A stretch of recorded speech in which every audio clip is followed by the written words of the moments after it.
On reste encore très groupés. Si on regarde la trajectoire de Vancouver, c'est vrai qu'ils ont fait un petit décalage dans le sud là, hier en fin de journée. Mais on voit que les routes convergent un petit peu quand même. Donc voilà, on est un petit paquet. On est revenu sur Savéole il n'y a pas longtemps là. Et puis du coup, on est un petit paquet de trois, un peu devant devant le gros du paquet là. Il y a nous, il y a peut-être le Vert et Savéole. C'est un peu plus dans notre sud, Banque Populaire, mais qui a fait un petit décalage. Donc globalement, tout le monde fait un peu route au sud-ouest et scrute les fichiers météo pour regarder un petit peu comment ça va se passer devant.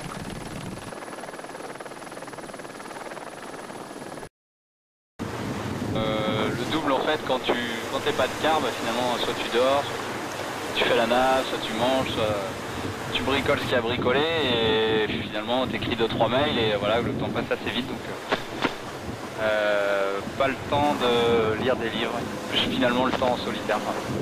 Là cette nuit c'était même un peu chaud, on avait quand même pas mal d'air avec une mer assez formée, donc il fallait être bien vigilant.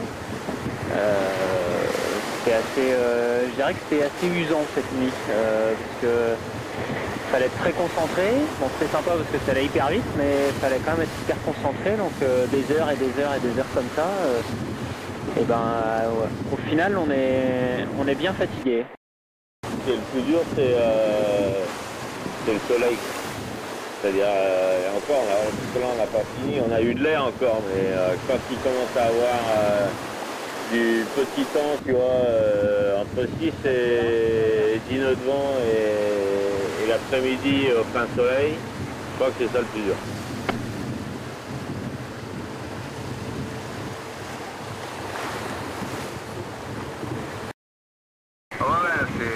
Le bateau est à plat, c'est quand même l'avantage d'être portant plutôt qu'auprès, et c'est à plat, ça se bien.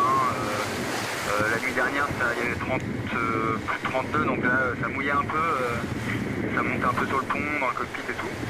Donc c'était plutôt aussi à les bottes, et puis quand c'est comme ça avec 25 nœuds, c'est quand même très cool, le bateau est à plat, ça mouille pas, et puis comme ça on a le temps de... On peut sécher l'intérieur, sécher les fringues et puis se balader pieds nus quoi, c'est plus sympa.